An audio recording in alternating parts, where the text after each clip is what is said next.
கர்த்தருடைய வார்த்தைக்கு நாம் திரும்பலாம். நாம் தொடர்ந்து சில வாரங்களாக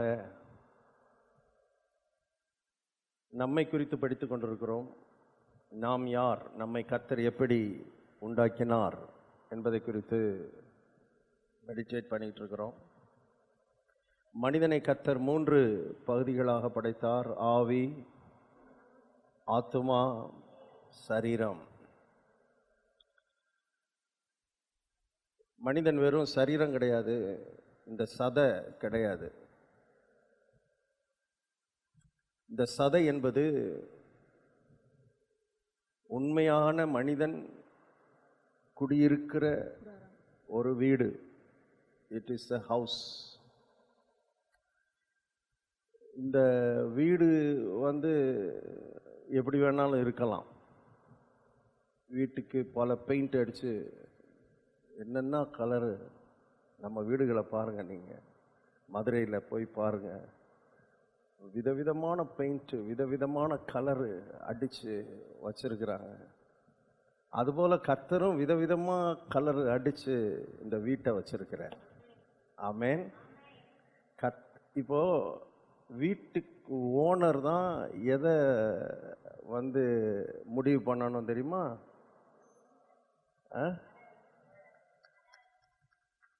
கலரை யார் இது பண்ணணும்? வீட்டு ஓனர் தான் கலர் என்னன்றத டிசைட் பண்ணணும். டிசைட் பண்ணி, நம்மலாம் அப்படி தான், நம்ம டிசைட் பண்ணி தான் என்ன பண்ணுறோம்? பெயிண்ட் அடிக்கிறோம். அதுபோல்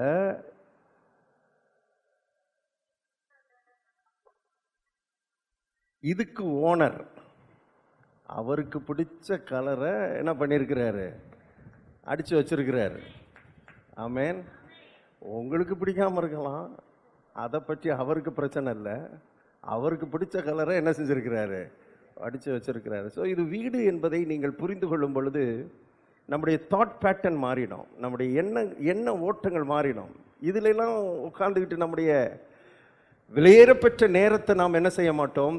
செலவழிச்சுக்கிட்டு இருக்க மாட்டோம். இதுக்கு உள்ளே மகத்தான ஆவி, ஆத்துமா என்கிற மகத்தான சக்தியுடைய, வல்லமையுடைய சில காரியங்களை உள்ள வச்சிருக்கிறார். சில காரியங்கள் இல்லை, பல காரியங்களை உள்ளே வைத்திருக்கிறார். ஆற்றல்களை உள்ள வைத்திருக்கிறார், திறன்களை உள்ள வைத்திருக்கிறார். இதெல்லாம் ஒவ்வொன்றா தோண்டி நம்ம எடுத்து அதை அறியும் பொழுது இந்த உலகத்திலே ஒரு சக்தி உள்ளவர்களாக, வல்லமை உள்ளவர்களாக, ஆற்றல் உள்ளவர்களாக இந்த உலகத்திலே வாழ முடியும் என்பதைத்தான் நான் உங்களுக்கு காண்பித்து கொண்டிருக்கிறேன். இதை புரிந்து கொள்கிறவர்கள் பாக்கியவான்கள். எல்லாரும் புரிந்து கொள்ளணும்னு ஜெபம் பண்ணி நான் இதை பேசிக்கிட்டு இருக்கிறேன். ஆமேன்.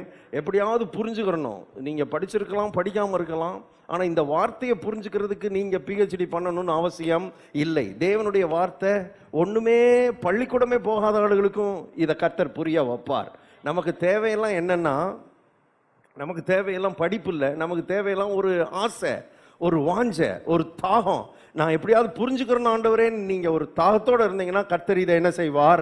உங்களுக்கு புரிய வைப்பார். ஆகவே இந்த 3 பகுதிகள், உள்ளே ஆவி, ஆத்துமா, சரீரம். இந்த ஆவியும் ஆத்துமாவும் உள்ளே இருக்கிறது, சரீரம் வெளியே இருக்கிறது. ஆவியும் ஆத்துமாவும் உள்ளான மனிதன் என்று அழைக்கப்படுகிறது. இந்த சரீரத்தை வேதம் புறம்பான மனிதன் என்று அழைக்கிறது. இந்த ஆவியினுடைய செயல்பாடுகள், அற்புதமான செயல்பாடுகள் ஏராளம் உள்ள இருக்குது. ஆனா நமக்கு தெரியல, நம்ம அதெல்லாம் விளங்கல. உள்ள இருந்து வேலை செஞ்சுக்கிட்டு தான் இருக்குது, ஆனால் அதை நாம புரிந்து கொள்ளவில்லை, அதுக்கு முக்கியத்துவம் கொடுக்கவில்லை. ஆத்மா வேலை செஞ்சுக்கிட்டே இருக்குது, ஆத்மாவினுடைய செயல்பாடுகள் இருந்துகிட்டே இருக்குது. பாருங்க, ஏதோ ஒண்ணு என்ன பண்ணிட்டு இருக்கீங்க? நினைச்சுக்கிட்டு இருக்கிறீங்க. எதையுமே நினைக்காம நம்ம இங்க இல்லை. ஒரு ஆள் மரிச்சு போயிட்டான்னா தான் அவனுடைய நினைவுகள்லாம் அதோட என்ன செஞ்சிருது? முடிஞ்சு போயிடுது. மரிக்கும் போதுதான் முடியுது. அவன் நினைச்சுக்கிட்டே இருக்கிறான்னா எது வேலை செஞ்சுக்கிட்டே இருக்குது? அவனுடைய ஆத்துமா என்ன பண்ணிக்கிட்டே இருக்குது? வேலை. அதுதான் ஆத்துமா. என் ஆத்துமாவே கர்த்தரை ஸ்தோத்திரி, அவர் செய்த சகல உபகாரங்களையும் மறக்கிற, நினைக்கிற பகுதி தான் ஆத்துமா. இவ்விதமாக ஆவி, ஆத்துமா வேலை செஞ்சுக்கிட்டே இருக்குது. நம்ம வெறும் சரீரத்தை தான் பார்க்கிறோம். இந்த சரீரம் தான் வேலை செய்யுதுன்னு நினைக்கிறோம். கிடையவே கிடையாது. இந்த சரீரத்தை வேலை செய்ய வைக்கிறதே உள்ள இருக்கிற ஆவியும் ஆத்மாவும் தான் என்பதை புரிந்து கொள்ளணும். ஆகவே சரீரத்தை விட ரொம்ப முக்கியமானது உள்ளே இருக்கிற ஆத்மா, ஆத்மாவை விட ரொம்ப முக்கியமானது உள்ளே இருக்கிற ஆவி. ஆகவே ஆவி குறித்து நாம் இந்த நாட்களில் தொடர்ந்து படித்துக் கொண்டிருக்கிறோம். ஆவி 3 விதத்திலே செயல்படுகிறது. ஆவியினுடைய 3 செயல்பாடுகள் என்னென்ன சொன்னேன்? நம்பர் 1, சத்தமா சொல்லுங்க, fellowship, the ability to have fellowship with God. அது ஆவியில தான் கர்த்தர் வைத்திருக்கிறார். ஏன்னா தேவன் ஆவியா இருக்கிறார். ஆவியா இருக்கிற தேவன் இன்னொரு ஆவியோடு தான் என்ன செய்ய முடியும்? ஐக்கியம் வைக்க முடியும். 2 வித்தியாசமான சப்ஸ்டன்ஸ் ஃபெலோஷிப் வைக்க முடியாது. ரெண்டுமே ஒரே சப்ஸ்டன்ஸா இருந்தாதான், ஒரே பொருளாக இருந்தால்தான் அது ஐக்கியம் வைத்துக் கொள்ள முடியும். ஆகவே தான் தேவன் ஐக்கியம் வைத்துக் கொள்ள வேண்டும் என்பதற்காகவே மனிதனுக்குள்ளே எதை வைத்தார்? ஆவியை வைத்தார். நம்பர் 1. Number 2, intuition. ஆவியில தான் இன்ட்யூஷனை கர்த்தர் கொடுத்தார். இன்ட்யூஷன் என்னன்னு சொன்னேன்? எந்த காரணமும் இல்லாமல், எந்த லாஜிக் ரீசனும் இல்லாம, எந்த இன்டெலக்சுவல் ரீசனும் இல்லாம ஒரு காரியத்தை தெரிஞ்சுக்கிறது, எந்த இன்ஃபர்மேஷனும் இல்லாம ஒரு விஷயத்தை அறிந்து கொள்கிற அந்த அறிவு, அதுதான் இப்ப படிச்சுக்கிட்டு இருக்கிறோம். அந்த அறிவு தான் என்னது? உள்ளுணர்வு. 3வது ஒன்னு சொன்னேன். ஆவிக்குள்ள இருக்கிற 3வது இருக்கிறது என்னது? மனசாட்சி. மனசாட்சினா என்ன நமக்கு தெரியும். எது சரி எது தப்பு என்பதை நமக்கு உள்ள இருந்தே நமக்கு அது என்ன செய்து கொண்டே இருக்கிறது? அனுதினமும் சொல்லிக் கொண்டிருக்கிறது. ஒவ்வொன்றையும் அது நமக்கு தெரிவித்துக் கொண்டிருக்கிறது. இப்போ இது ஒவ்வொன்றும் வித்தியாசமான செயல்பாடுகள் உள்ளதா இருந்தாலும் இது ஒன்றோடு ஒன்று தொடர்புடையது. இன்னொரு விதத்தில் சொல்லணும்னா இது ஒன்றை ஒன்று சார்ந்து இருக்கிறது. ஒவ்வொன்றுக்கும் மற்றதுடைய உதவி தேவை. ஐக்கியம் கொள்ளணும்னா இன்ட்யூஷன் தேவை, இன்ட்யூஷனுக்கு ஐக்கியம் தேவை, மனசாட்சிக்கு ஐக்கியம் தேவை. இப்படி ஒன்றோடு ஒன்று தொடர்புடையதாய் கர்த்தர் வைத்திருக்கிறார். ஆமென். இதெல்லாம் சரியான விதத்தில் இயங்க வைக்கிறதுக்கு தான் கர்த்தர் நம்மோடு பேசிக்கிட்டு இருக்கிறார். விழுந்து போன உலகத்தில் விழுந்து போன மனிதனுடைய ஆவி, விழுந்து போன மனிதனுடைய ஆவி இதெல்லாம் தாறுமாறாயிடுச்சு. ஐக்கியம் கட்டாயிடுச்சு. ஐக்கியம் தேவனுக்கும் மனிதனுக்கும் இடையில என்ன இல்லாம போயிடுச்சு? ஐக்கியமே இல்லை. there is no fellowship. அந்த ஐக்கியம் கட்டானதுனால இன்ட்யூஷன் பாதிக்கப்படுகிறது, உள்ளுணர்வு பாதிக்கப்படுகிறது. உள்ளுணர்வு பாதிக்கப்படுதுன்னா இந்த உள்ளுணர்வு முழுவதும் தீமையை பற்றியே நினைக்குது. அதிகமா எதை பற்றி நினைக்க மாட்டேங்குது? நன்மைகளை பற்றி நினைக்க மாட்டேங்குது. விழுந்துருவேன்னு நினைச்சேன், விளங்குதா உங்களுக்கு? ஒரு ஆளு கூட எந்திரிச்சிருவேன்னு நினைச்சேன், சொல்லவே மாட்டேங்கிறாங்க. போய் மோதுவேன்னு நினைச்சேன். நான் என்ன சொல்றேன்னா, விழுந்து போன உலகத்தில் விழுந்து போன மனிதனுடைய ஆவி it absorbs negative things very easily. எதிர்மறையான உலகமாய் மாறிவிட்டபடியினால் எதிர்மறையான காரியங்கள் உள்ள போயிடுச்சு. இன்னைக்கு அதை தான் கொஞ்சம் டீல் பண்ண போறேன். அதைத்தான் டீல் பண்ண போறேன். இப்போ இந்த எதிர்மறையான உலகத்திலே வாழுகிற நாம் நேர்மறையான வாழ்க்கை நடத்தணும்னா நமக்கு இந்த உள்ளுணர்வுல, இந்த இன்ட்யூஷன்ல ஒன்று நமக்கு கிடைக்க வேண்டியது இருக்கிறது. அது என்னது? என்ன கிடைச்சா நம்ம நேர்மறையா வாழலாம்? வெளிப்பாடு, ரெவலேஷன் நாலேஜ். உள்ள என்ன வேணும்னா ரெவலேஷன் நாலேஜ். நம்ம எதுலயே வாழ்ந்துகிட்டு இருக்கிறோம்? நம்ம எதுல தான் வாழ்ந்துகிட்டு இருக்கிறோம்னா சென்ஸ் நாலேஜ், புலனறிவிலே வாழ்ந்து கொண்டிருக்கிறோம். புலனறிவு என்றால் என்ன? நம்முடைய ஐம்புலன்கள் மூலமாக நமக்குள்ளே வருகிற இன்ஃபர்மேஷன், நமக்குள்ளே வருகிற அந்த தகவல்களின் அடிப்படையில் தான் நம்முடைய அன்றாட வாழ்க்கையை நாம் நடத்தி கொண்டே போகிறோம். Every day we live in the sense knowledge. இந்த சென்ஸ் நாலேஜ், இந்த புலனறிவு ரொம்ப அபாயகரமானது, ரொம்ப டேஞ்சர். அதைத்தான் இன்னைக்கு நான் காண்பிக்க போறேன்.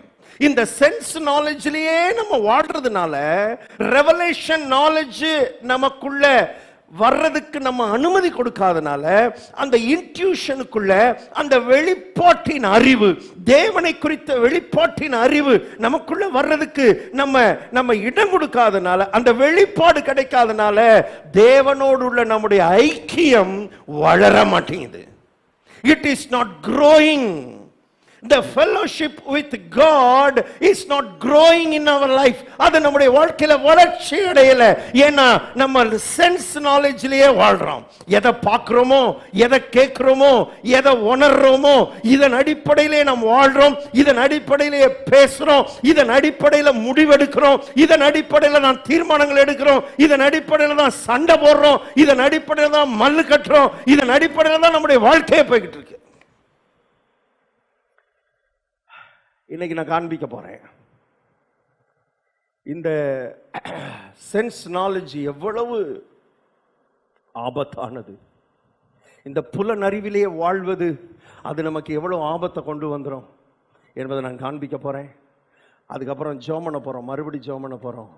நம்ம எல்லாருக்கும் கர்த்தர் அந்த ரெவலேஷன் நாலேஜை கர்த்தர் கொடுக்க வேண்டும் என்று ஜெபிக்க போறோம். நம்முடைய தேவன் இருக்கிறாரே, அவர் வேதத்தில் எழுதப்பட்டிருக்கிறது, ஞானிகளுக்கும் கல்விமான்களுக்கும் மறைத்து பாலகருக்கு இதை வெளிப்படுத்தினபடியால் உம்மை ஸ்தோத்தரிக்கிறேன் இயேசு சொல்றார். இப்படி செய்வது உம்முடைய திருவுளத்துக்கு சித்தமாயிருந்தது, உம்முடைய திருவுளத்துக்கு பிரியமாயிருந்ததுன்னு இயேசு சொல்றார். அப்படின்னா எது அவருக்கு பிரியமா இருந்துச்சுன்னா, மக்களுக்கு வெளிப்பாட்டை கொடுக்கிறது அவருக்கு பிரியமா இருக்குதான்.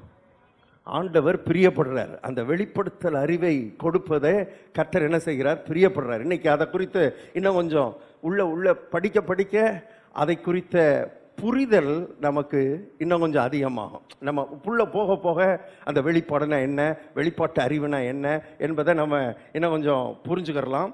திருப்போம் என்னாகமம் 13:1. கர்த்தர் மோசேயை நோக்கி, நான் இஸ்ரவேல் புத்திரருக்கு கொடுக்கும் கானான் தேசத்தை சுற்றி பார்ப்பதற்கு நீ மனிதரை அனுப்பு, ஒவ்வொரு பிதாக்களின் கோத்திரத்திலும் ஒவ்வொரு பிரபுவாகிய புருஷனை அனுப்ப வேண்டும் என்றார். இப்போ இஸ்ரவேல் தேசத்தை சுற்றி பார்க்கும்படி, வேவு பார்க்கும்படி, அந்த தேசத்தின் நிலை என்னன்னு பார்க்கும்படி அனுப்ப சொல்றாரு. கர்த்தர் சொல்றாரு, மோசேயும் அனுப்புறார். இவர்கள் போய் எத்தனை பேர் போனாங்க? 12 பேர் போனாங்க. எல்லாரும் சத்தமா சொல்லுங்க, எத்தனை பேர்? 12 பேரை கர்த்தர் அனுப்புறார். 12 பேர்ல திரும்ப வந்து அவருக்கு ரிப்போர்ட் கொடுக்குறாங்க. அந்த ரிப்போர்ட்டை இப்போ வாசிக்க போறோம். அற்புதமான சத்தியங்களை கர்த்தர் நமக்கு இன்றைக்கு கற்றுக் கொடுக்கும்படி விரும்புகிறார். 27வது வசனத்தை வாசிங்க. என்னாகமம் 13:27. அவர்கள் மோசேயை நோக்கி, நீர் எங்களை அனுப்பின தேசத்துக்கு நாங்கள் போய் வந்தோம், அது பாலும் தேனும் ஓடுகிற தேசம்தான், இது அதனுடைய கனி. ஆனாலும் இப்ப கவனிங்க. ஆனாலும் அந்த தேசத்திலே குடியிருக்கிற ஜனங்கள் பலவான்கள், பட்டணங்கள் அரணிப்பானவைகளும் மிகவும் பெரியவைகளுமாய் இருக்கிறது. அங்கே ஏனாக்கின் குமாரரையும் கண்டோம். இவங்க என்ன அறிவுல பேசுறாங்க? இப்போ பக்கத்துல எழுதி வச்சுக்கிறோம். இவங்க என்ன அறிவுல பேசுறாங்க? சென்ஸ் நாலேஜ்ல பேசுறாங்க. இவங்க இந்த மாம்ச கண்ணில் என்ன பார்த்தாங்களோ, மாம்ச காதுல எதை கேட்டாங்களோ, அந்த புலன் அறிவு வேலை செய்து, புலன் அறிவில் எதை கண்டார்களோ, என்ன தகவலை பெற்றார்களோ அதையே இவர்கள் இங்கே பேசிக் கொண்டிருக்கிறார்கள். வாசிங்க 29வது வசனம். அமலேக்கியர் தென்புறமான தேசத்தில் குடியிருக்கிறார்கள். இன்ஃபர்மேஷன் கொடுக்குறாங்க. கண்ணில் பார்த்த புலன் அறிவிலே இவர்களுக்கு கிடைத்த இன்ஃபர்மேஷனை கொடுக்குறாங்க. ஏத்தியரும் எபூசியரும் எமோரியரும் மலைநாட்டில் குடியிருக்கிறார்கள். கானானியர் கடல் அருகேயும் யோர்தான் அண்டையிலும் குடியிருக்கிறார்கள் என்றார்கள். இப்படியே பேசிக்கிட்டு இருக்கிறாங்க. எதையே பேசிக்கிட்டு இருக்கிறாங்க? சொல்லுங்க. புலன் அறிவில் இவர்கள் எதை பார்த்தார்களோ அதையே பேசிக்கிட்டு இருக்கிறாங்க. சென்ஸ் நாலேஜில் தான் பேசுறாங்க. அங்க ஒருத்தன் நிற்கிறான். யாரு? இதே மாதிரி தேசத்தை வேவு பார்க்க போயிட்டு வந்த காலேப். இப்போ இவங்க பேசுறதெல்லாம் காலேப் காதுல என்ன பண்ணிட்டு இருக்கிறான்? கேட்டுக்கிட்டு இருக்கிறான். கேட்க கேட்க இவனுக்கு ஒன்று விளங்கிடுச்சு. இவங்க வந்து சென்ஸ் நாலேஜில் பேசுறாங்க. இது இப்படியே பேச விட்டோம்னா, இது இப்படியே போச்சுன்னா இது எங்க போய் முடியும்ன்றது எனக்கு நல்லா தெரியும். இவன் அடுத்த ஸ்டெப் எங்க போறான்னு எனக்கு நல்லா தெரியும். இவன் இந்த புலனறிவில் பேசுறதுனால இவன் அடுத்த கட்டம் எந்த கட்டத்துக்கு இந்த ஒட்டுமொத்த சபையையும் ஒட்டுமொத்த மக்களையும் இவன் கூட்டு போறான்றது எனக்கு தெரியும்ன்றத அவன் மனதில் வச்சு அவன் என்ன சொல்றான், அவசரமா எந்திரிக்கிறான். காலை பெந்திரிச்சு இப்போ இவங்க சொல்றதெல்லாம் கேட்டுக்கிட்டு இருக்கிற மக்கள் எல்லாம் அப்படியா அப்படியா அப்படியா அப்படியா அப்படியா, பெரிய பட்டணமா, ரொம்ப பயங்கரமானதா, அரணிப்பானதா, அவங்க எல்லாம் பலவான்களா, இப்படியே கேட்டுட்டு அப்படியே எந்திரிக்கிறாங்க. ஒவ்வொருத்தரா எந்திரிக்கிறாங்க, மக்கள் எல்லாம் எந்திரிக்கிறாங்க. காலை வேகமா எந்திரிக்கிறான். வேகமா எந்திரிச்சு எல்லாரும் உட்காருங்க உட்காருங்க உட்காருங்க, நீங்க பயப்படாதீங்க பயப்படாதீங்க அப்படின்ட்டு அவன் வேற மாதிரி பேசுறான் பாருங்க. அவன் உடனே சொல்றான், என்ன சொல்றான் பாருங்க. அப்பொழுது காலை மோசேக்கு முன்பாக ஜனங்களை அமர்த்தினா என்ன அர்த்தம்? அமர்த்தினா உட்கார வச்சது மாத்திரம் இல்ல, எல்லா ஆளுக்கு ஒன்ன பேச ஆரம்பிச்சுட்டான். புலன் அறிவு ஒரு மனிதர்களுக்குள்ள, ஒரு கூட்டத்துக்குள்ள புலன் அறிவு வந்துச்சுன்னா அது வித்தியாசமா மக்களை பேச வைக்கும், நெகட்டிவா பேச வைக்கும். எல்லாம் ஆளுக்கு பேசுறான். இவன் அவசரமா எந்திரிச்சு ஐயோ இப்படியே பேசினான்னா இந்த கூட்டம் எல்லாம் உள்ள போக முடியாது, உள்ள போக முடியாதுன்றத இவனே தீர்மானம் பண்ணிடுவானேன்னு சொல்லி இவன் எந்திரிச்சு சொல்றான், நாம் உடனே போய் அதை சுதந்திரித்துக் கொள்வோம். அவங்க பேசுறது வேற மாதிரி பேசுறாங்க. அது அரணிப்பானது, அது ரொம்ப பெருசு. அங்க ஏத்தியர் இருக்கிறாங்க, எபூசியர் இருக்கிறாங்க, ஏவியர் இருக்கிறாங்க, அவங்க இருக்கிறாங்க, இவங்க இருக்கிறாங்கன்றாங்க. இவன் சொல்றான், என்ன சொல்றான், நாம் உடனே போய் அதை எல்லாரும் வாசிக்க அற்புதமான வசனம். எல்லாரும் அந்த வசனத்தை வாசிக்க. நாம் உடனே போய், எல்லாரும் சொல்லுங்க, நாம் உடனே போய். உடனே உடனே வார்த்தையே ஆப்போசிட்டா போடுறான் பாருங்க. அவர்கள் பேசுறதுக்கு வித்தியாசமா பேசுறான். உடனே போய் அதை சுதந்திரித்துக் கொள்வோம், நாம் அதை எளிதாய் ஜெயித்து. அடுத்த வார்த்தையை பாருங்க. ஒன்னு உடனே, இன்னொன்னு எளிதாய். எப்படி? எளிதாய். சொல்லுங்க, உடனே உடனே எளிதாய். எளிதாய். உடனே இம்மீடியட்டா, ஈஸியா. ஆமென். நமக்கு வந்து மைண்டுக்குள்ள ஆழமா பதிஞ்சிருச்சு. இதெல்லாம் நமக்கு கிடைக்கிறது ரொம்ப ரொம்ப சுகம் கிடைக்கிறது கஷ்டம். கடன் தீர்றது, நம்ம முன்னேறி போறது ஒரு நாளைக்கு எத்தனை தடவை தான் மைண்டுக்குள்ள போறது? கஷ்டம் கஷ்டம் கஷ்டம் கஷ்டம். இன்னைக்கு கர்த்தர் என்னை ஒரு காலைபாய் இங்கே அனுப்பி இருக்கிறார். உங்க எல்லாரையும் பார்த்து சொல்றேன், எளிதாய் நீங்க அந்த சுகத்தை பெற்றுக்கொள்ளலாம், எளிதாய் அந்த கடனை நீங்க தீர்த்து கொள்ளலாம், எளிதாய் நீங்க அந்த வீட்டை கட்டலாம், எளிதாய் உங்க பிள்ளைக்கு கல்யாணத்தை முடிக்கலாம். யாருக்கு போகுதோ தெரியல, ஆனா யாருக்கோ கர்த்தர் போறாரு, யாருக்கோ கர்த்தர் கொடுக்குறாரு. ஈஸியா காரியத்தை செஞ்சு முடிக்க போறீங்க. காரியத்தை எப்படி செஞ்சு முடிக்க போறீங்க? ஈஸியா. இவன் மட்டும் எப்படிங்க இப்படி பேசினா? சொல்லுங்க, எதுல பேசுறான்? இவன் வேற ஒரு தளத்துல நின்று பேசுறான், வேற ஒரு ஃப்ளோர்ல நின்று பேசுறான். இவங்க பேசுற ஃப்ளோர் வேற, அவன் நின்று பேசுற ஃப்ளோர் வேற. இந்த கால வேளையில உங்க எல்லாரையும் கர்த்தர் அந்த ஃப்ளோருக்கு அழைக்கிறார். அப்படியே உங்களை லிஃப்ட்ல கொண்டு போய் அந்த ஃப்ளோர்ல நிறுத்தி உங்களை அங்கிருந்து பேச வைக்க விரும்புகிறார். எத்தனை பேர் ஆயத்தமா இருக்கிறீங்க? இன்னைக்கு நீங்க சில காரியங்களை புரிஞ்சுக்கிற பாருங்க. எப்படி பேசுறது, எப்படி அந்த ரெவலேஷன் நாலேஜ்ல பேசுறது, எப்படி வெளிப்பாட்டு அறிவுல பேசுறதுன்றத இன்னைக்கு நீங்க புரிஞ்சுக்கிற போறீங்க. இவன் சொல்றான் பாருங்க, மறுபடியும் வாசிங்க அந்த வசனத்தை மறுபடியும். அப்பொழுது காலை மோசேக்கு முன்பாக ஜனங்களை அமர்த்தி, நாம் உடனே போய் அதை சுதந்திரித்துக் கொள்வோம், நாம் அதை எளிதாய் ஜெயித்துக் கொள்ளலாம் என்றான். அவனோட கூட போய் வந்த மனிதரோ, இவன் பேசின உடனே அவன் விட மாட்டேங்கிறான். அவன் என்ன பேசினா? அவனோட கூட போய் வந்த மனிதரோ, நாம் போய் ஜனங்களோட எதிர்க்க நம்மாலே கூடாது, நம்மாலே புலன் அறிவுல இருக்கிறவர்களுக்கு திரும்ப திரும்ப அவங்க மனசுக்குள்ள எழும்புற வார்த்தை என்னன்னா, நம்மால முடியாது. எத்தனை தடவை உங்களுக்குள்ள இந்த வார்த்தை வருது? எத்தனை முறை உங்க இருதயத்துக்குள்ள உங்க மனசுக்குள்ள இந்த வார்த்தை வருது?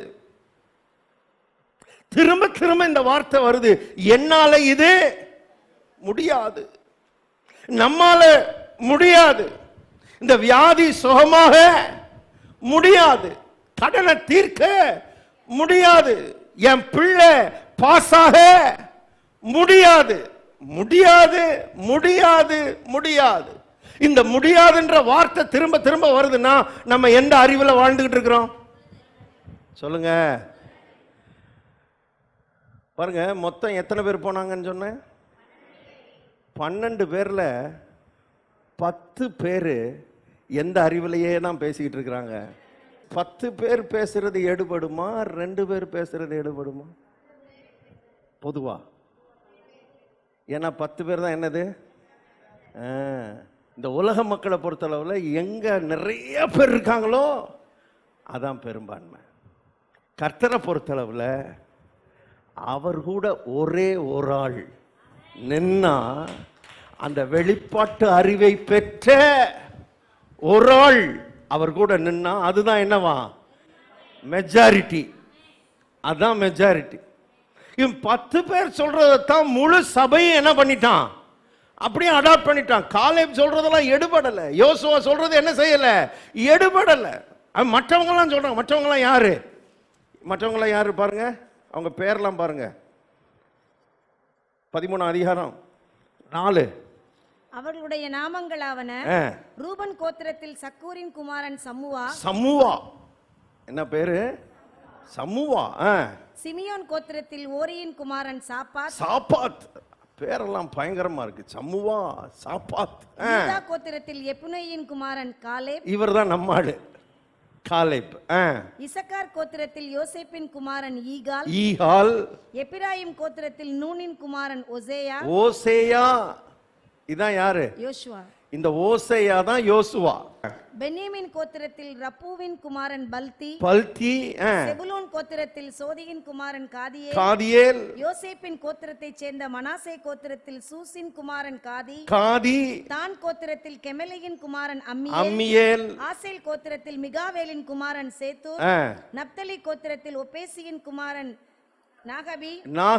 காத் கோத்திரத்தில் மாகியின் குமாரன் கூவேல். போதும். இந்த ஆளுகள்லாம் சேர்த்து சொல்லி வச்ச மாதிரி என்ன பேசுறாங்க, நம்மால அதுக்குள்ள என்ன செய்ய முடியாது, போக முடியாது. மக்கள்லாம் என்ன சொல்றாங்க, மக்கள்லாம் என்ன சொல்றாங்க, பிரதர் சம்முவா சொன்னா கரெக்டா தான் இருக்கும். சாப்பாத் அவர் எப்பவுமே ரியாலிட்டியை தான் பேசுவார். அவர் எப்பவுமே ரியாலிட்டியை தான் பேசுவார். பிரதர் பல்தி இருக்கிறாரே, பிரதர் பல்தி அவரா, அவர் கண்ணுல பார்த்தத அப்படியே சொல்வார், அச்சு பசகாம சொல்வார். இந்த பிரதரெல்லாம் சொல்றதை விட்டு விட்டு எவனோ ஒரு பையன், இவன் யார், இவன் யார், அது காலேப், யோசுவா, இப்படியே தான் பேசிட்டு இருக்கிறாங்க. இதே பேச்சு நடக்கிறத தானே சொல்றோம்.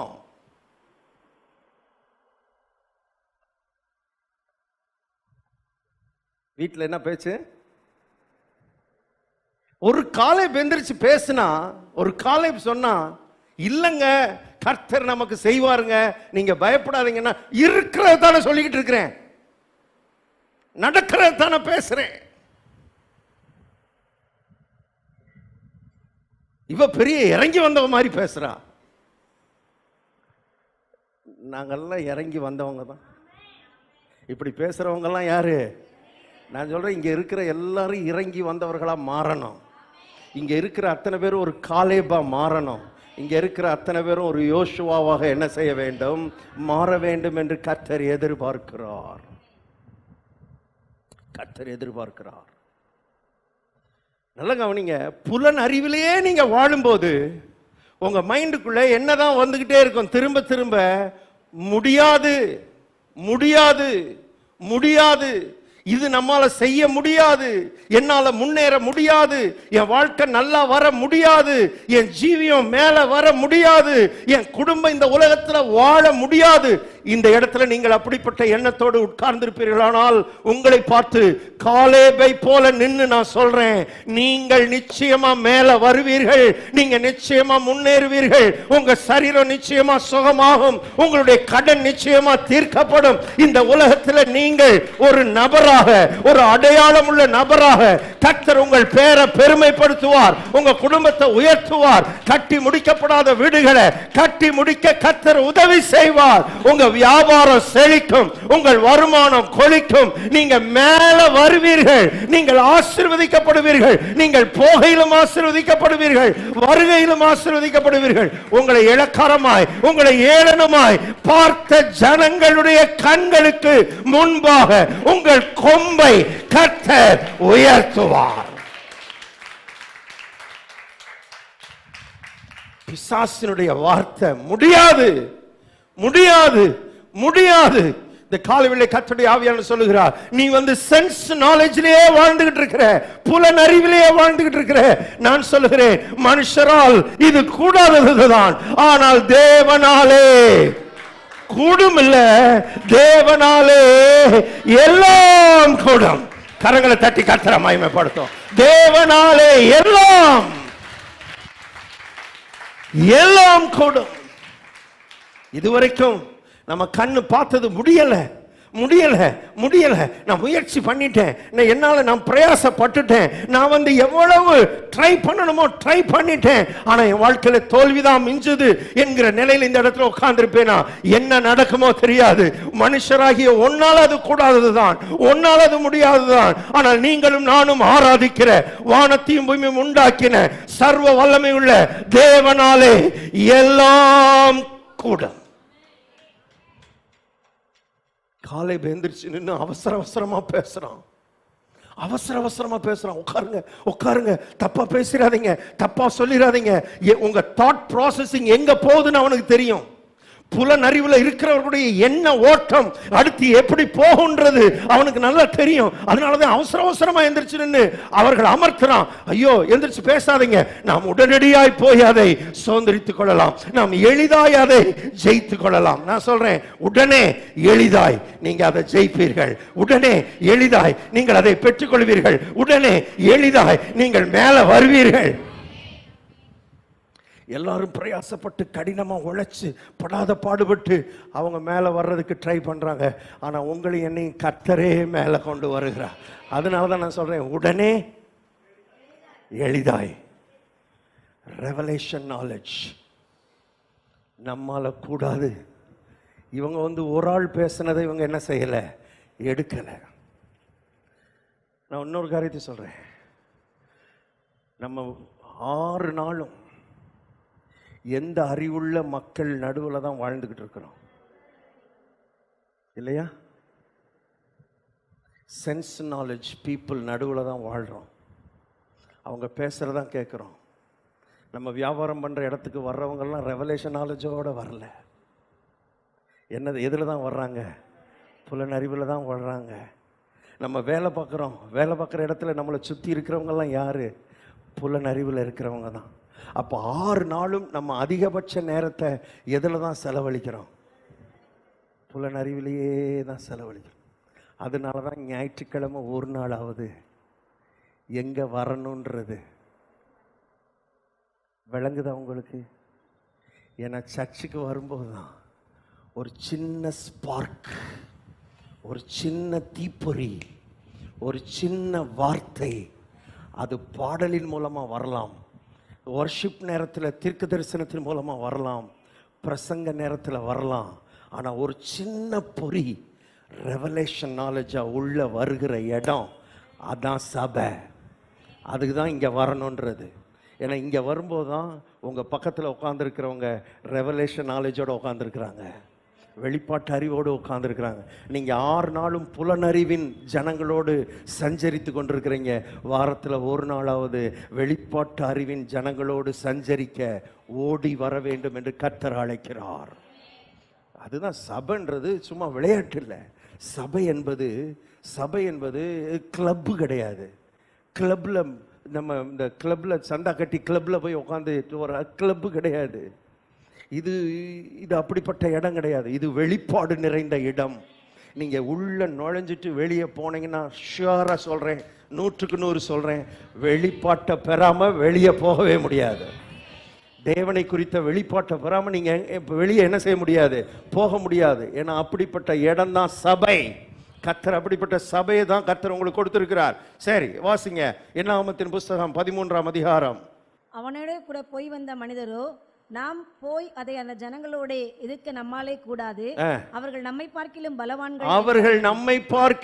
பலவான்கள் என்றார். அப்போ புலனறிவுல வாழ்றவங்களுக்கு எப்பவுமே தங்களை சுற்றி இருக்கிற சூழ்நிலையை பெருசா பார்ப்பாங்க.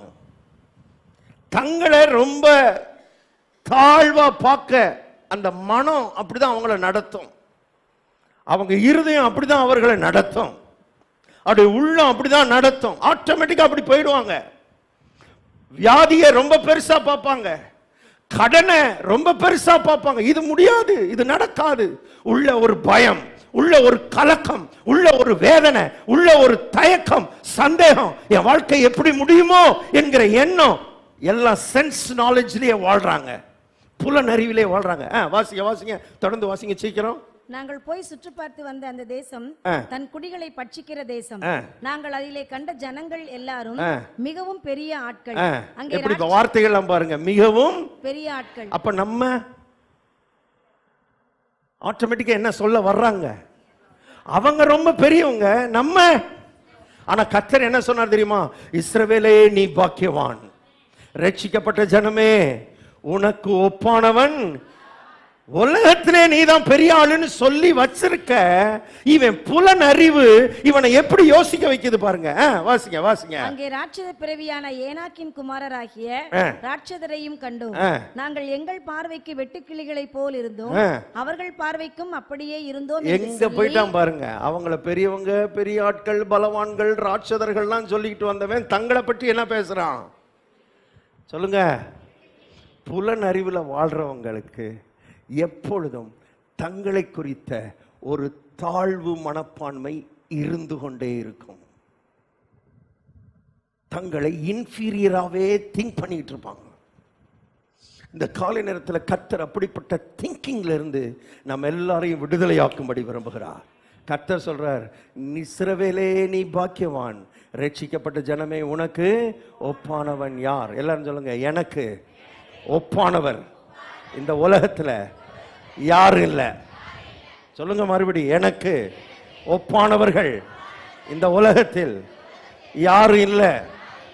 காரணம் என்னன்னா, நான் யாரு?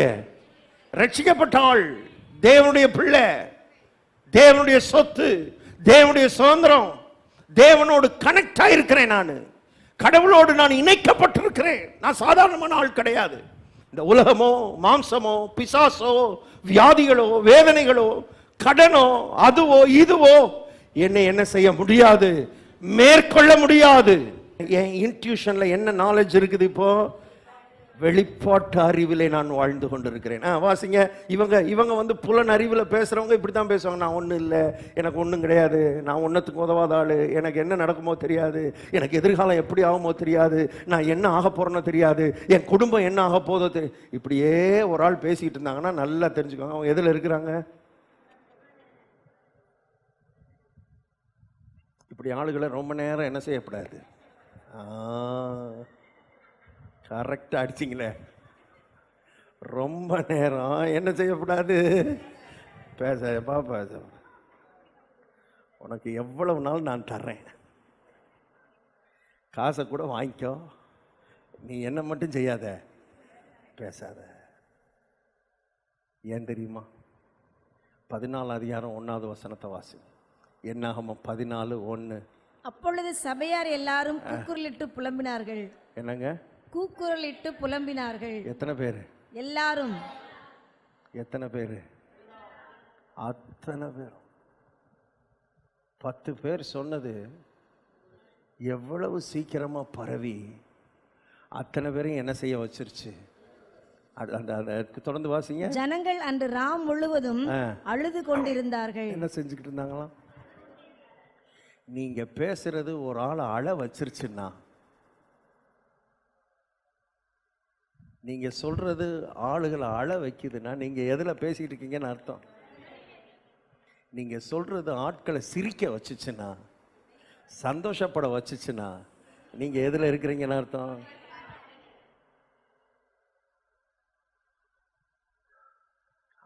காலேப் சொன்னானே, நாம் உடனடியாக போய் அதை சுதந்திரித்துக் கொள்வோம், நாம் எளிதாக அதை ஜெயித்துக் கொள்ளலாம் என்றான். இது இதைத்தான் என்னன்னு சொல்றாங்கன்னா, பாசிட்டிவ் கன்ஃபெஷன்றாங்க இல்லையா? என்ன சொல்றாங்கன்னா, பாசிட்டிவா பேசுறாங்க, நேர்மறையா என்ன செய்யறாங்க, பேசுறாங்க. உலக மக்கள் நிறைய பேர் இருக்கிறாங்க. அவங்க நிறைய புக்கை எழுதியிருக்கிறாங்க. உலக மக்கள், உலகத்தார் எப்படி வெற்றி பெறுவதற்கு, வாழ்க்கையில் வெற்றி பெறுவதற்கு எப்படி பாசிட்டிவாக பேசுறது, பாசிட்டிவாக கன்ஃபஸ் பண்ணுறது, நேர்மறையாக எப்படி பேசுறது. இன்றைக்கி ஒரு சத்தியத்தை சொல்கிறேன் பாருங்க. நான் அவங்கள மாதிரி வெறும் நேர்மறையாக பேசுகிறத பற்றி நான் பேசலை, நம்ம பேசிக்கிட்டு இருக்கல. It is not a positive confession. I am not talking about positive confession. I am talking about revelation about God. இது வெறும் பாசிட்டிவ் கன்ஃபெஷன் இல்ல, இது தேவனிடத்திலிருந்து கிடைத்த வெளிப்பாட்டை பேசுறோம். அந்த வெளிப்பாடு எப்படி இருக்கு? பாசிட்டிவா இருக்கு. நம்ம என்ன செய்யறது? வணங்குச்சா உங்களுக்கு? உலகத்தார் பேசுற மாதிரி நம்ம பேசுறோம். உலகத்தார் என்ன சொல்றாங்க தெரியுமா? நான் நல்லா இருப்பேன், நான் நல்லா இருப்பேன், நான் நல்லா இருப்பேன், இப்படியே சொல்லு, நான் நல்லா இருப்பேன் நல்லா இருப்பேன்னு சொன்னாலே நீ என்ன ஆயிடுவ. இதுல இருந்து கொஞ்சத்தை எடுத்து பேசுறாங்க. அது சிலருக்கு வேலையும் செய்யுது. நல்லா இருப்பேன் நல்லா இருப்பேன்னு சொன்னா அவன் என்ன ஆயிடுறான்?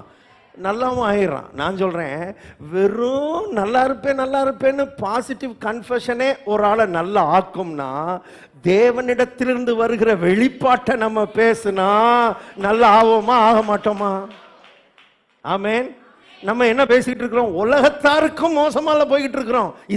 இந்த விவரம் தெரிஞ்ச ஆளுகளை விட மோசமா இருக்கிறது ஏல பேசிக்கிட்டு இருக்கிறோம், நடக்கிறது ஏல பேசிக்கிட்டு இருக்கிறோம். 2 பேர் மட்டும் எந்திரிச்சு, யோசுவாவும் காலேபும், அவங்க பேசினது என்ன பேசினாங்க? ரெவலேஷன் நாலேஜ்னா என்னன்றத ஒரு 2 நிமிஷத்துல சொல்லி முடிக்க விரும்புறேன். என்னாகமம் 14ஆம் அதிகாரம் 6ல இருந்து வாசிங்க. தேசத்தை சுற்றி பார்த்தவர்களில் நூனின் குமாரனாகிய யோசுவாவும் எப்புனேயின் குமாரனாகிய காலேபும் தங்கள் வஸ்திரங்களை கிழித்துக் கொண்டு இஸ்ரவேல் புத்திரரின் சமஸ்த சபையையும் நோக்கி, நாங்கள் போய் சுற்றி பார்த்து சோதித்த தேசம் மகா நல்ல தேசம். கர்த்தர் நம்மேல் பிரியமாயிருந்தால், கர்த்தர் மறுபடியும் சொல்லுங்க, கர்த்தர். ரெவலேஷன் நாலேஜ்னா என்ன பாஸ்டர்? வெளிப்பாட்டு அறிவுனா என்ன பாஸ்டர்? உங்க சூழ்நிலைக்குள்ள கர்த்தரை கொண்டு வந்துட்டீங்கன்னா அதான் ரெவலேஷன் நாலேஜ். ஆவியானவர் நம்முடைய கண்களை திறப்பாராக. நம்முடைய சூழ்நிலைக்குள்ள யாரை கொண்டு வரணும்? அந்த 10 பேரும் கர்த்தரை பற்றி ஒரு வார்த்தை கூட பேசவில்லை. எதை பற்றி தான் பேசினாங்க? ஏத்தியரை பற்றி பேசினான், எபூசியரை பற்றி பேசினான், மலை நாட்டை பற்றி பேசினான், ராட்சதரை பற்றி பேசினான், எல்லாரை பற்றி பேசினான். ஒரு வார்த்தை யாரை பற்றி பேசவில்லை? கர்த்தரை பற்றி பேசலை. ஆனால் இவர்கள் யாரை பேசுகிறார்கள்? சூழ்நிலைக்குள்ள யாரை கொண்டு வர்றாங்க? உன் வியாதிக்குள்ள கர்த்தரை கொண்டு வா. உன்னுடைய கடன், அந்த கடனுக்குள்ள கர்த்தரை கொண்டு வா. உன்னுடைய எதிர்மறையான சூழ்நிலைக்குள்ள யாரை கொண்டு வா? கர்த்தரை கொண்டு வா. கர்த்தர் என்னை வாழ பண்ணுவார், கர்த்தர் என்னை ஆசீர்வதிப்பார், கர்த்தர் என்னை செழிக்க பண்ணுவார், கர்த்தர் என்னை உயர்த்துவார், கர்த்தர் என்னை சுகமாக்குவார், கர்த்தர் என் தேவைகளை சந்திப்பார், கர்த்தர் என் பிள்ளையை படிக்க பண்ணுவார், கர்த்தர் என் பிள்ளைக்கு வேலையை கொடுப்பார், கர்த்தர் என் பிள்ளைக்கு ஏற்ற துணையை கொடுப்பார். எல்லாத்திலையும் கர்த்தர். இதுதான் ஆவியானவர் நேற்று என்னோடு இடைப்பட்டார். எனக்கு ரொம்ப ஆசீர்வாதமாக இருந்துச்சு. அதான் உங்களுக்கு பேசிக்கிட்டு இருக்கிறேன். நம்முடைய எல்லா சூழ்நிலைக்குள்ளேயும் யாரை கொண்டு வந்துருங்க? கர்த்தர். சூழ்நிலையெல்லாம் இருக்குது. எல்லாம் இருக்குது, எல்லாம் எதிர்மறையா இருக்குது. ஆனா நம்ம பாசிட்டிவா இருக்கிறது காரணம் அந்த சூழ்நிலைக்குள்ள யாரை கொண்டு வருகிறோம்? கர்த்தர். பேசுறாங்க பாருங்க, கர்த்தர் நம்ம மேல் பிரியமாயிருந்தால் தேசத்திலே நம்மை கொண்டு போய் பாலும் தேனும் ஓடுகிற அந்த தேசத்தை நமக்கு கொடுப்பார். கர்த்தருக்கு விரோதமாக மாத்திரம் கலகம் மறுபடி கர்த்தருக்கு விரோதமாக மாத்திரம் கலகம் பண்ணாதிருங்கள். அந்த தேசத்தின் ஜனங்களுக்கு நீங்கள் பயப்பட வேண்டியதில்லை. அவர்கள் நமக்கு இரையாவார்கள்.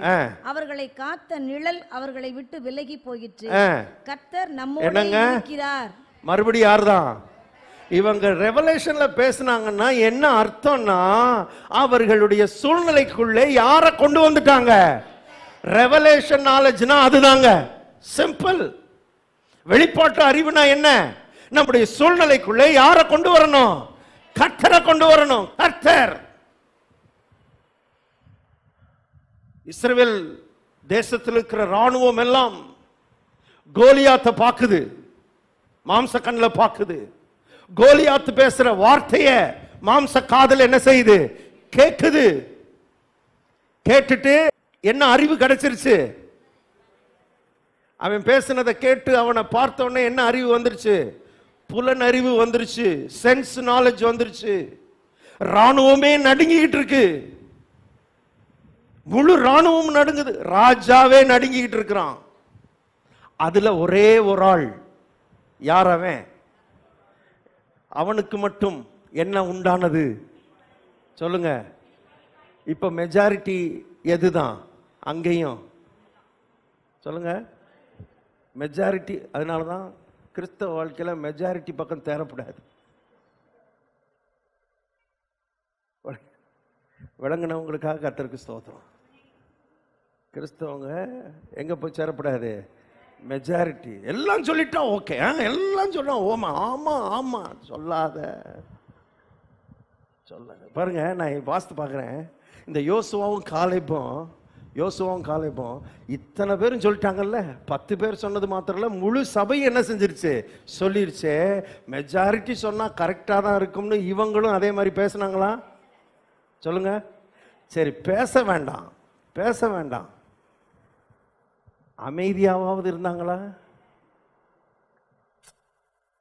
யோசித்து பாரு. ஆவியானவர் சொல்றாரு, ஆவியானவர் சொல்லி கொடுத்தாரு நேற்று. இந்த வெளிப்பாட்டு அறிவை பெற்றவங்க மெஜாரிட்டியோட சேரவும் மாட்டாங்க. சரி, அதுவும் வேணாம் இதுவும் வேணாம், நமக்கு எதுக்கு வம்புன்னு அமைதியாகவும் இருக்க மாட்டாங்க. வெளிப்பாட்டு அறிவை என்ன செஞ்சுக்கிட்டே இருப்பாங்க? சொல்லிக்கிட்டே இருப்பாங்க, பேசிக்கிட்டே இருப்பாங்க. இவங்க பேசுறது மற்றவங்களுக்கு எரிச்சலை கொடுத்தாலும் பேசிக்கிட்டே இருப்பாங்க. ஒரு அலையிலையா சொல்லுங்க. எல்லாருக்கும் எரிச்சல் உண்டாகி அந்த எண்ணாகமத்தில் வாஸ்து பார்த்தீங்கன்னா, அவர்கள் எல்லாரும் அவர்கள் மேல கல்லெறிய வந்தாங்களாம். எத்தனை பேர் கல்லெறி வாங்க ரெடி ஆயிருங்க. ரெவலேஷன் நாலேஜ் பேசுனீங்கன்னா உங்க மேல என்ன விழும்? கல்லுனா உண்மையான கல்லு விழாது, திட்டுவாங்க. நான் என்ன பேசிக்கிட்டு இருக்கிறேன், நான் நடக்கிறத பேசிக்கிட்டு இருக்கேன், இவளுக்கு ஏதாவது கொஞ்சமாவது உணர்வு இருக்குதா? நாங்க தான் தெளிவான உணர்வோட பேசிக்கிட்டு இருக்கோம். ரொம்ப விவரமா பேசுறது நாங்க தான். ஒரு தாவீது அவனும் அப்படித்தான். அவங்க அன்னைமார்கிட்ட எதை பேசினானோ அதைத்தான் அந்த போர் வீரர்கள்ட்ட பேசினான். போர் வீரர்கள்ட்ட என்ன பேசினானோ அதைத்தான் ராஜா கிட்ட பேசினான். ராஜா கிட்ட எதை பேசினானோ அதைத்தான் கோலியாத்திட்டையும் பேசினான். வெற்றி பெற்றுட்டான். உங்களுக்கு சொல்றேன், எத்தனை எதிர்ப்புகள் வந்தாலும், எத்தனை எரிச்சல் உள்ள மக்கள் உங்களுக்கு விரோதமாக எழும்பினாலும், நீங்க பேசுற இந்த வெளிப்பாட்டையே என்ன பண்ணிக்கிட்டு இருங்க, பேசிக்கிட்டே இருங்க. கடைசி வெற்றி உங்களுக்கு தான். தலை நிமிர்ந்து நிற்பீங்க. கண்டிப்பா தலை நிமிர்ந்து நிற்பீங்க. விளங்குதா உங்களுக்கு? ரெவலேஷன் நாலேஜ்னா என்னன்னு விளங்கிடுச்சா? இப்போ ரெவலேஷன் நாலேஜ்னா என்ன? உங்க சூழ்நிலைக்குள்ள யாரை கொண்டு வரணும்? கர்த்தரை கொண்டு வரணும். தாவீது அது மாத்திரம் வாசிக்கிறோம். அற்புதமான வசனம் 1 சாமுவேல் 17ஆம் அதிகாரம். அங்க நிக்கிற மக்கள்லாம் யாரை பத்தி பேசினாங்க, எதை பத்தி பேசினாங்க? கோலியாத்தை பத்தி பேசினாங்க, கோலியாத்து கையில வச்சிருக்கிற ஈட்டியை பத்தி பேசினாங்க, கோலியாத்துடைய உயரத்தை பத்தி பேசினாங்க, அவனுடைய வெயிட்டை பத்தி பேசினாங்க, அவன் கையில் இருக்கிற வாளை பத்தி பேசினாங்க. இதெல்லாம் பேசினா ஒரு ராணுவம் கூட, ஒரு போர் வீரன் கூட யாரை பத்தி பேசல. ஆனா இவன் தாவீது 45வது வசனம் 17:45 1 சாமுவேல் 17:45. அதற்கு தாவீது பெலிஸ்தரை நோக்கி, நீ பட்டயத்தோடும் ஈட்டியோடும் கேடகத்தோடும் என்னிடத்தில் வருகிறாய், நானோ நீ நிந்தித்த இஸ்ரவேலுடைய ராணுவங்களின் தேவனாகிய சேனைகளுடைய கர்த்தரின் நாமத்திலே உன்னிடத்தில் வருகிறேன். பிடிச்சானா ஒரே பிடி. கவனிச்சிங்களா? ஒரே பிடி. கர்த்தர். நீ யாரா வேணாலும் இருந்துட்டு போ கோலியாத்தே, உன் உயரம் எதுவா வேணாலும் இருந்துட்டு போட்டும், நீ எவ்வளவு பெரிய ஈட்டியும் வச்சுக்கோ, அந்த ஈட்டியை காட்டிலும் என்னோடு இருக்கிற கர்த்தர் பெரியவர். கோலியாத்தே, உன் உயரத்தை காட்டிலும் என்னோடு இருக்கிற கர்த்தர் பெரியவர். வியாதியே, உன்னை காட்டிலும் என்னோடு கூட இருக்கிற கர்த்தர் பெரியவர். இந்த ஒரு அறிவு பாருங்க. கர்த்தரின் நாமத்திலே உன்னிடத்தில் வருகிறேன். இன்றைய தினம் கர்த்தர் உன்னை என் கர்த்தர் மறுபடி கொண்டு வராம பாருங்க. யாரு? கர்த்தர் உன்னை என் கையில் ஒப்பு கொடுப்பார். நான் உன்னை கொன்று உன் தலையை உன்னை விட்டு வாங்கி பெலிஸ்தருடைய பாளையத்தில் பிணங்களை இன்றைய தினம் ஆகாயத்து பறவைகளுக்கும் பூமியின் காட்டு மிருகங்களுக்கும் கொடுப்பேன். அதனால் இஸ்ரவேலின் தேவன் ஒருவர் உண்டு என்று பூலோகத்தில் மறுபடியும் சொல்றான் பாருங்க. அதனால் இஸ்ரவேலின் தேவன் ஒருவர் உண்டு என்று பூலோகத்தர் எல்லாரும் அறிந்து கொள்ளுவார்கள். கர்த்தர் மறுபடி யாரை பற்றி தான் பேசுறான்? இந்த காலவெளியிலே கர்த்தருடைய ஆவியானவர் நம்ம வாஸ்து முடிச்சிருங்க. கர்த்தர் பட்டயத்தினாலும் ஈட்டியினாலும் ரட்சிக்கிறவர் அல்ல என்று இந்த ஜனக்கூட்டம் எல்லாம் அறிந்து கொள்ளும். யுத்தம் கர்த்தருடையது. யுத்தம். திரும்ப திரும்ப வெளிப்பாட்டு அறிவை பெற்றவர்கள் யாரை பற்றி தான் பேசுவார்கள்? பிரச்சனையை பற்றி பேச மாட்டாங்க, கோலியாத்தை பற்றி பேச மாட்டாங்க, ஈட்டியை பற்றி பேச மாட்டாங்க, பட்டயத்தை பற்றி பேச மாட்டாங்க. கர்த்தர், கர்த்தர், கர்த்தர், கர்த்தர். நான் சொல்கிறேன், வெளிப்பாட்டு அறிவு நாளுக்கு நாள் உங்களுக்கு அப்படியே உள்ள ஊற்று மாதிரி பொங்கி பொங்கி வர ஆரம்பிக்கும். உங்கள் சூழ்நிலைக்குள்ளே யாரை கொண்டு வந்துருங்க? கர்த்தரை கொண்டு வந்துருங்க. இன்றைக்கி நீங்கள் என்ன சூழ்நிலையின் நடுவில் போய்கிட்டு இருக்கிறீங்க, என்ன மாதிரியான பிரச்சனை நடுவில் போய்கிட்டு இருக்கிறீங்க, அதுக்குள்ளே யாரை கொண்டு வந்துருங்க? தேவை நிறையா இருக்குதா? சொல்லுங்க, கர்த்தர் என் தேவைகளை சந்திக்க போதுமானவராக இருக்கிறார். வியாதியோடு இருக்கிறீங்களா? சொல்லுங்க, கர்த்தர் என் வியாதியை சுகமாக்க போதுமானவராக. அதனால தான் நம்ம ரட்சிக்கப்படும் போதே கர்த்தர் என்ன சொன்னார் தெரியுமா? உன் ரட்சிப்பையே எங்கே வச்சிருக்கிறேன் தெரியுமா? இயேசுவே எனக்கு கர்த்தர் என்று நீ என்ன செய், அறிக்கையிட்டா ரட்சிக்கப்படுவ. அப்போ என்ன அர்த்தம்? இது வரைக்கும் நானே என் சூழ்நிலையை பார்த்துக்கிட்டேன், இப்போ இயேசுவை ஏற்றுக்கொண்டிருக்கிறேன்.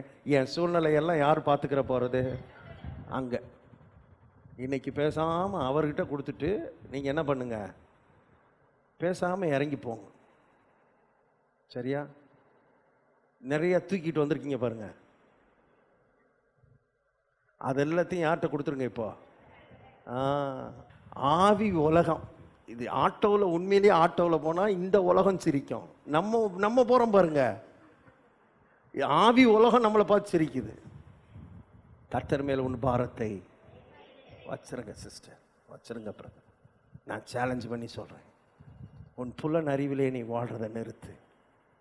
உன்னுடைய ரெவலேஷன் நாலேஜை உன்னுடைய உள் உணர்வில் கர்த்தர் இன்னைக்கு வைக்க விரும்புகிறேன். எல்லாரும் எளிமையாக இருப்போம், கண்களை மூடும். Thank you Jesus, thank you Lord.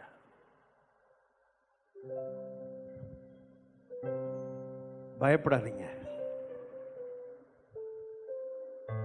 Do not have fear. கலங்காதீங்க. இஸ்ரவேல் கோத்திரம், இஸ்ரவேல் ராணுவமே பயந்துகிட்டு இருந்துச்சு. ஆனா வெளிப்பாட்டு அறிவை பெற்ற ஒரு தாவீது பயப்படவே கிடையாது. பயப்படாதீங்க. இந்த காலவேளையில கர்த்தரை உங்க சூழ்நிலைக்குள்ள கொண்டு வாங்க. கர்த்தர் அந்த சூழ்நிலைக்குள்ள வரட்டும். கர்த்தரை கொண்டு வாங்க, கர்த்தரை கொண்டு வாங்க. மனுஷரால் இது கூடாததுதான். டாக்டரால் இது கூடாததுதான், எந்த பணக்காரராலும் இதை செய்ய முடியாததுதான். ஆனால் தேவனாலே எல்லாம் கூடும். சகோதரியே, கர்த்தர் உன்னோட தான் பேசிக் கொண்டிருக்கிறார், உன்னோடு தான் இடைப்பட்டு கொண்டிருக்கிறார். தேவனாலே எல்லாம் கூடும். சகோதரனே, கர்த்தரோடு தான் பேசுறார். தேவனாலே எல்லாம் கூடும். யுத்தம் உன்னுடையதல்ல, யுத்தம் கர்த்தருடையது. கர்த்தர் பட்டயத்தினாலும் ஈட்டினாலும் ரட்சிக்கிறவர் அல்ல. நம்முடைய திறமையினாலும் நம்முடைய பலத்தினாலும் நம்மை ரட்சிக்கிறவர் அல்ல. திறமைக்காக ஸ்தோத்திரம், பலத்துக்காக ஸ்தோத்திரம், நமக்கு இருக்கிற சாதுரியத்துக்காக ஸ்தோத்திரம். ஆனா கர்த்தர் சொல்றார், பலத்தினாலும் அல்ல, பராக்கிரமத்தினாலும் அல்ல, என்னுடைய ஆவியினாலே ஆகும். ரெவலேஷன் நாலேஜை பெற்றுக்கொள்வோம். ஆண்டவர்கிட்ட கேளுங்க, ஆண்டவரே என் கண்ணை இன்னும் கொஞ்சம் திறந்து விடுங்க, உங்களை பார்க்கணும். என் சூழ்நிலைக்குள்ள உங்களை பார்க்கிற அந்த கண்ணு திறந்துருச்சுன்னா அதுதான் ரெவலேஷன், அதுதான் ரெவலேஷன், அதுதான் வெளிப்பாடு. உங்க சூழ்நிலைக்குள்ள கர்த்தரை பாருங்க. உங்களுடைய எதிர்மறையான அந்த சூழ்நிலைக்குள்ள கர்த்தரை பாருங்க பிரதர். வியாபாரமே மதுரையில் இருக்கிற யாருக்கும் நடக்காம இருக்கலாம், உங்க வியாபாரத்தை கர்த்தர் நடக்க வைப்பார், கர்த்தர் நடக்க வைப்பார். உங்களுக்கு வருமானத்தை கர்த்தர் கொடுப்பார், உங்க வியாதியை கர்த்தர் சுகமாக்குவார், உங்களுக்கு வேலையை கர்த்தர் கொடுப்பார். யாருக்கு வேலை கிடைக்குதோ இல்லையோ, உங்களுக்கு கர்த்தர் வேலையை கொடுப்பார், கர்த்தர் கொடுப்பார், கர்த்தர் கொடுப்பார். கர்த்தரை சூழ்நிலைக்குள்ள கொண்டு வாங்க. பிதாவே, உம்முடைய வெளிப்பாட்டின் அறிவு எங்களுக்கு கொடுத்ததுக்காக ஸ்தோத்திரம். அந்த வெளிப்பாட்டின் அறிவில் நாங்கள் வாழ எங்களுக்கு உதவி செய்யுங்க ஆண்டவரே. ஒவ்வொரு நாளும் நாங்கள் கடந்து செல்லும் பொழுது எங்க வாழ்க்கைக்குள்ள கர்த்தரை கொண்டு வந்து நிறுத்த, கர்த்தரை எங்களுக்கு முன்பாக நிறுத்த. சங்கீதக்காரனாகிய தாவீது சொன்னது போல,